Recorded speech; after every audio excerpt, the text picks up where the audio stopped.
this lesson, we are going to look at the intersection and union of two sets. Our goal is to understand and represent the intersection and union of two sets. This one really builds off of the previous lesson. We're just going to go a little bit further into the terminology of what we learned now. The intersection is the set of elements that are common to two or more sets. So you're overlapped in your Venn diagram. In the set notation, A intersects B. So here is the notation for intersection. We denote the intersection of sets A and B. For example, if A equals the elements 1, 2, 3, and B equals the elements 3, 4, 5, then A intersection of B is just 3, because 3 is found in both sets. So here's an example. We want to determine the intersections, A intersects B, of the following sets. A is 3, 5, 8, 11, 15. B is 4, 5, 7, 9, 11, 14. So we want to find the intersection. So we need to find the elements that are in both of these. Notice 5 is in both. So we got 11 is in both. And those are the only two elements that are found in both of these. So that is our intersection.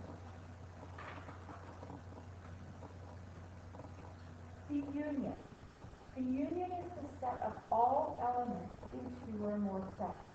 In set notation, here's the notation for union. A union B denotes the union of sets A and B. For example, if A is the elements 1, 2, 3, and B is the elements 3, 4, 5, then the union of them, A union B, is 1, 2, 3, 4, 5. Notice, 3 was in both of them, but we only write it once. So you do not write the overlap twice. Just like when we drew a Venn diagram in the previous lesson, we only included each element once. So we want to determine the union of the following sets. So A is 3, 5, 9, B is 1, 2, 6. The union. And it's very helpful to write them in numerical order. So we've got 1, 2, 3, 5, 6, 9.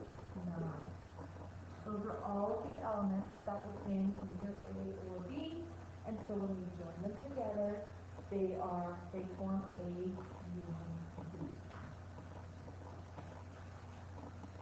So some notation to look at.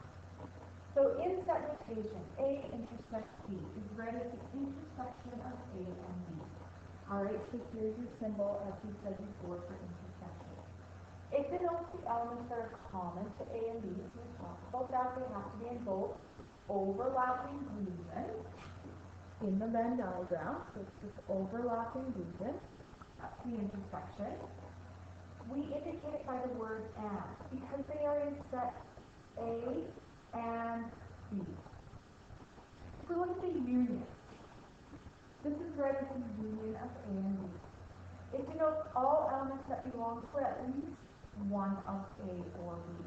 So notice now, it is the total of both of these sets. So the union is every element that is in both of these. It is indicated by the word or, because they belong to either A or B.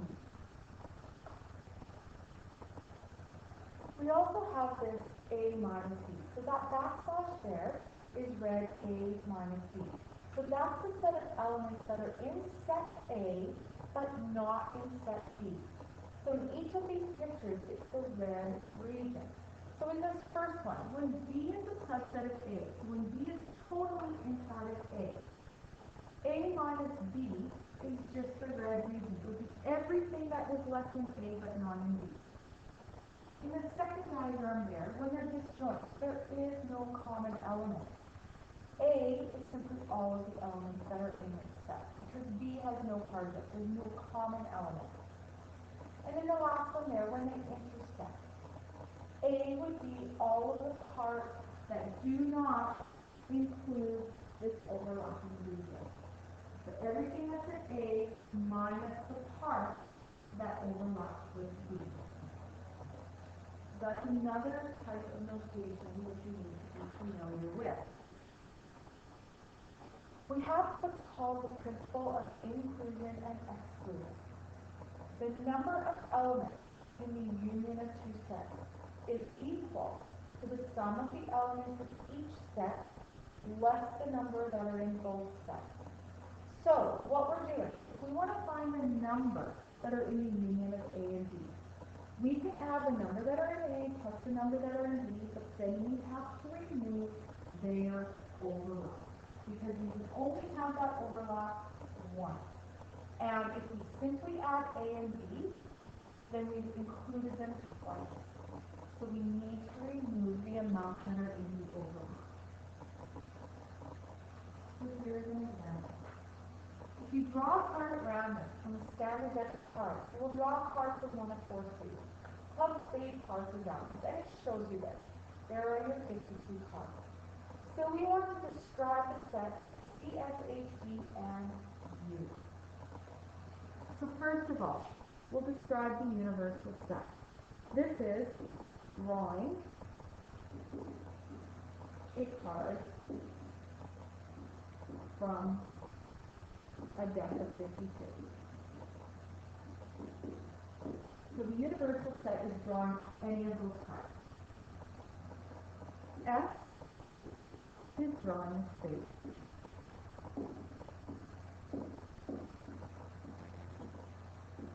Alright, and here are our spades.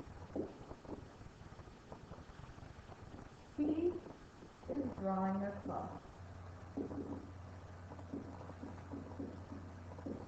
And here are the clubs. H is drawing a heart.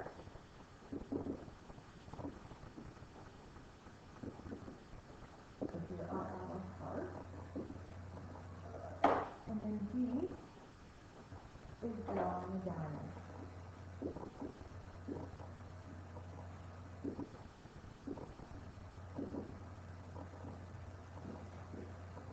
So we've described each of the sets. We want to determine how many elements are in C, how many elements are in X, H, D, and the universal set. So, if you're familiar with cards, you will know that there are 13 cards in each suit. If you weren't familiar with that, you can simply count them from the diagram. So, NC, so the number of clubs, is 13. The number of spades is 13. The number of hearts is 13. The number of diamonds is 13. And our universal set, there are 52 cards in the deck. So that's how many elements are in each of these sets. We want to describe the union of S and E and determine how many we have in each set. So, we think about what S and H represent. S represents the number of spades. H represents the number of hearts. So first of all, when we're describing the union, is there any overlap between spades and hearts? The answer is no. They are different. There are 13 spades, there are 13 hearts. None of them overlap. So the union of S and H, if we are describing it, it is the set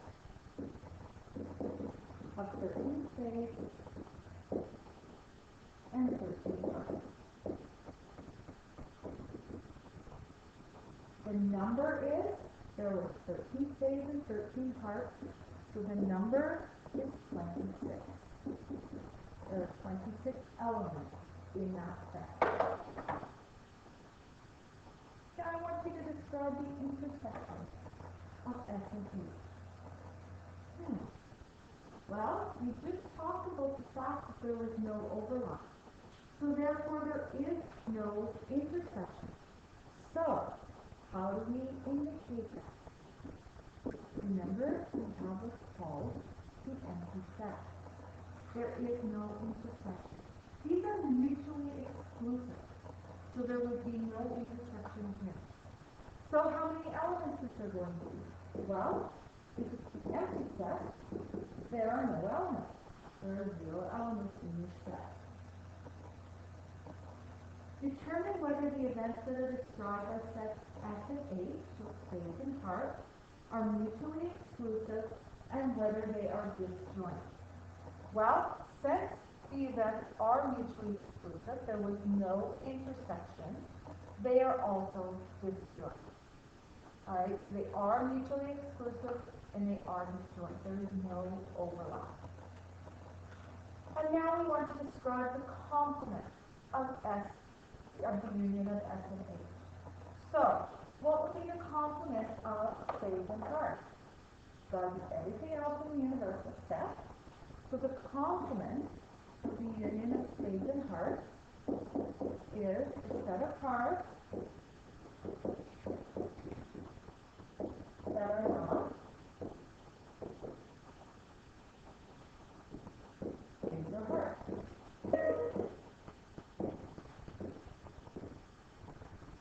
Another way that we could state that is the set of clubs or diamonds.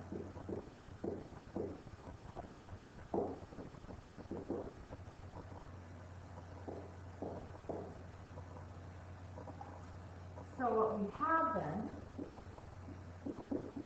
is the complement of the union of spades and hearts is actually equal to the union of clubs and diamonds.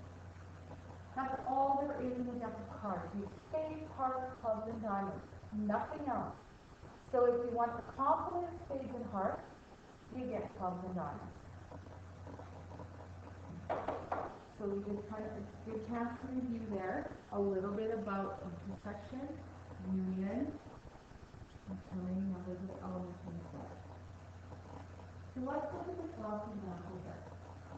Brad surveyed 34 people at his gym. He learned that 16 people do weight training 3 times a week, 21 do cardio training 3 times a week, and 6 people train fewer than 3 times a week. So, again, if we look at it, do the addition. 16 plus 21 plus 3 is 43. So he only surveyed 34 people. He's got 43 results. So we know there's going to be some overlap. Where is the overlap here? Well, it's got to be between people that do weight training 3 times and cardio training 3 times.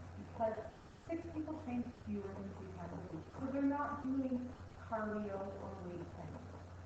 So they are the extras that we're going to have. So, we want to, before we can answer how many do both cardio and weight training and whatnot, it's easiest to draw the Venn diagram. Again, if it doesn't ask you to draw the Venn diagram and you can answer those other questions, go ahead. It's just sometimes it's easier to show it in the visual process. So we've got our universal set. These are 34 people who surveyed. We're going to have 6 people that train fewer than 3 times a week. But of the others, we have those that do weight training and those that do cardio training. So what we first need to determine is what is our overlap. So if we look at the amounts that do weight and cardio, we end up with 37 people. Now, we surveyed 34. 6 of them are not going to be part of this overlap. So there's 28. So we've got a result of 37, but there's only 28 people to fit the 37. So what we are left with is an overlap of 9. 9 people do both weight training 3 times a week and cardio training 3 times a week. So now we can fill in the rest. In our weight training circle, 16 people we do total weight training. 9 are already included, so that leaves 7 other people, because 7 plus 9 is 16. 21 people do cardio training. 9 of those do both, so that leaves 12 people that just do the cardio. Now if we add up our numbers in that Venn diagram, 7 plus 9 plus 12 plus 6, we come up with 34. And that's what we wanted to have. So now we can answer our question. How many do both cardio and weight training 3 times a week? That's our overlap. We're doing both. 9. How many do only cardio? So that is the amount that we, in the cardio circle, that aren't in the overlap. So there are 12 people. How many do only weight training? 7. How many train fewer than 3 times a week? That was the extra, and in the question it told us there were 6 of them. So once again, this lesson reviewed the terminology of intersection and union, and it just shows you again how the visual model of the Venn diagram helps you to organize all of the data that is in your question.